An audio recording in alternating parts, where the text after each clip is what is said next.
Perhaps the most dangerous monopoly there is a media monopoly. Today, the UK is finding that lesson out the hard way, and it's a lesson we here in America need to take note of because we're headed down the same road. Let's start with Italy, though, a place where the power of a media monopoly is on display for the entire world to see with Prime Minister Silvio Berlusconi. Berlusconi started out as a cruise ship lounge singer and small-time hustler.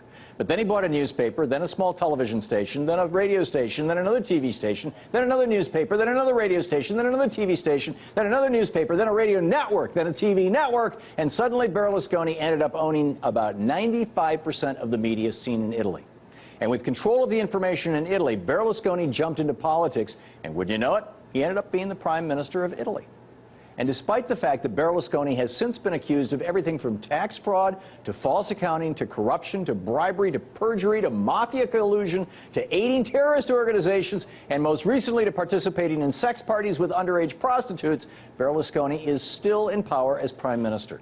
He's one of the most corrupt politicians in the world, and he has overseen Italy's freedom of the press, downgraded from free, like the rest of Europe and the developed world, to only partly free. Italy is one of only 2 nations in the Western world that doesn't have a free press. But Berlusconi is still in power. Why? Because he owns the media. And the main difference between Silvio Berlusconi and Rupert Murdoch is that Murdoch isn't interested in being a politician. But the U.S. is, Murdoch is interested in political power.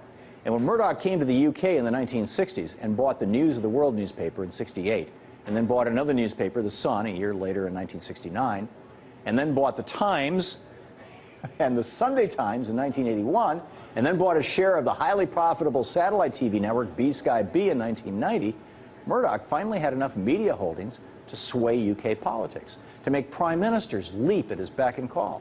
Murdoch had an open-door invitation with former British Prime Minister Gordon Brown and current Prime Minister David Cameron, as long as he entered number 10 Downing Street through the back door. Tony Blair flew to Australia to beg Murdoch for his support. And when it was all said and done, as we're learning now, the corrupt tentacles of Rupert Murdoch's media empire wrapped around not just the British news media and the British government, but even the British police force, shooting off a black ink of distrust around the very same institutions that are supposed to foster trust between citizens and their democratic government. Today, that trust in the UK is broken.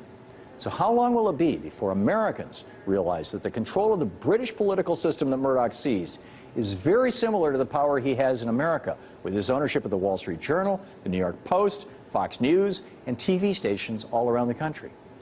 Just like how every prime minister since Margaret Thatcher has had to kiss Rupert Murdoch's feet to get elected, so too does pretty much every Republican in the United States.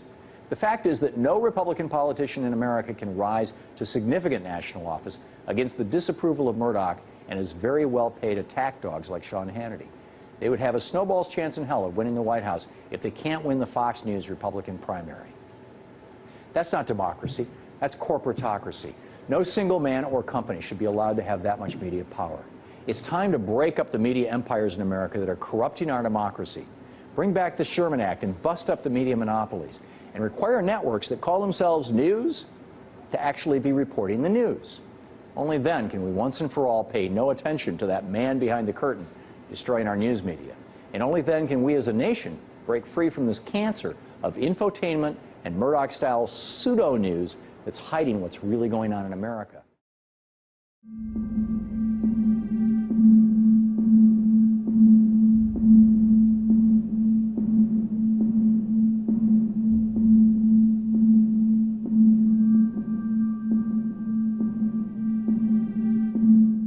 The victims of a tragic plane disaster that took place 22 years ago. An Iranian airliner with 290 people on board was shot down by a U.S. Navy ship, apparently by mistake. Washington has yet to apologize for the incident. You may find some of the images in Jihan Hafiz's report disturbing. As U.S. President Barack Obama issues new sanctions against Iran, he offers these words of encouragement to the Iranian people. In Iran and around the world, the United States of America will continue to stand with those who seek justice and progress and the human rights and dignity of all people. 22 years ago, 290 Iranian civilians were killed by an American Navy ship. an incident the U.S. has refused to apologize for. Oh, dead. We had him, got it. That was a dead on. At the height of the Iran-Iraq war, the USS Vincennes in the Strait of Hormuz blew up Iranian airliner 655, killing all 290 citizens on board, including nearly 70 children.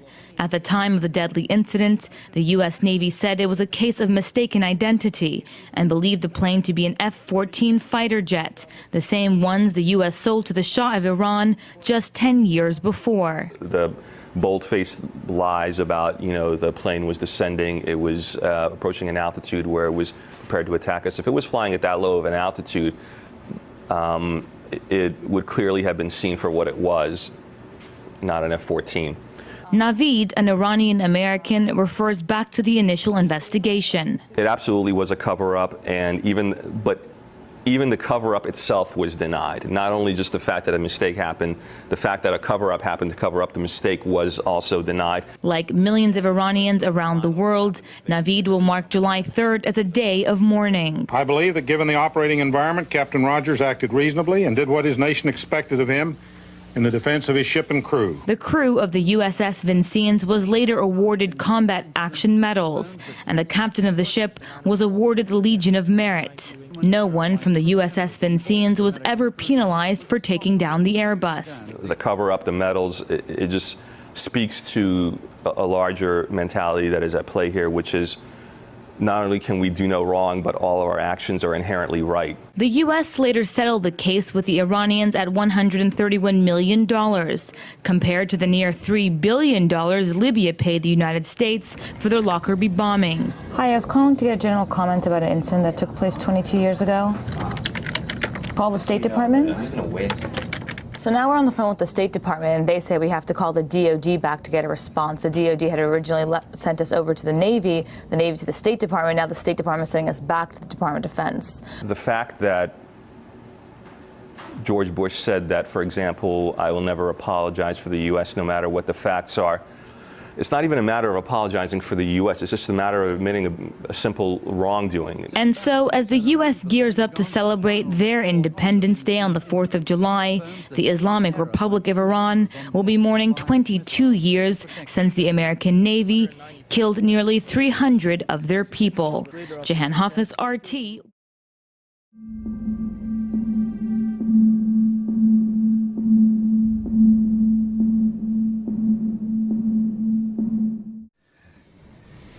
You once claimed that you have an ability to face unpleasant facts. Is that what you've demonstrated in 1984 by drawing an accurate portrait of the future? I think that allowing for the book being, after all, a parody, something like 1984 could actually happen. This is the direction the world is going in at the present time. In our world, there will be no emotions except fear, rage, triumph and self-abasement. The sex instinct will be eradicated. We shall abolish the orgasm. There will be no loyalty except loyalty to the party. But always there will be the intoxication of power. Always, at every moment, there will be the thrill of victory, the sensation of trampling on an enemy who is helpless. If you want a picture of the future, imagine a boot stamping on a human face forever. The moral to be drawn from this dangerous nightmare situation is a simple one. Don't let it happen. It depends on you.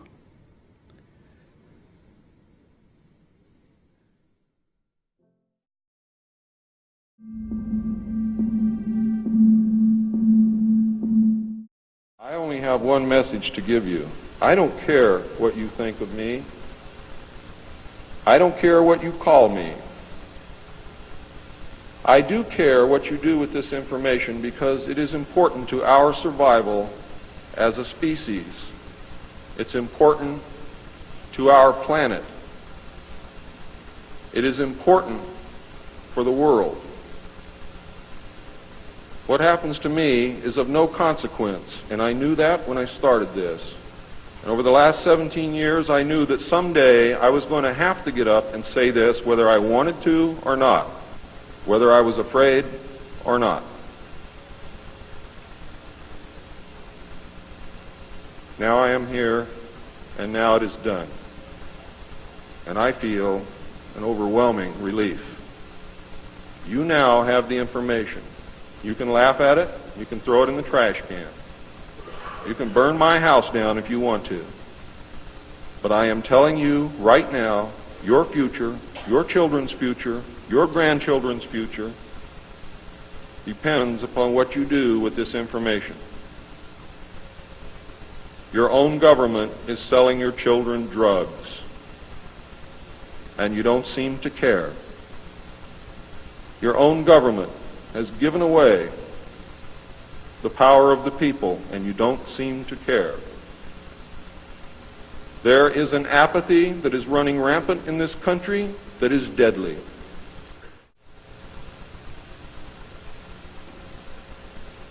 We are truly now at this moment a nation of sheep. And ladies and gentlemen, I assure you that sheep are always led to the slaughter. But it does not have to be that way. There is tremendous power in knowledge. There is also tremendous power in secrecy. Take away that secrecy, you make sure that you're informed, and you can change things and stop fighting with each other. Thank you.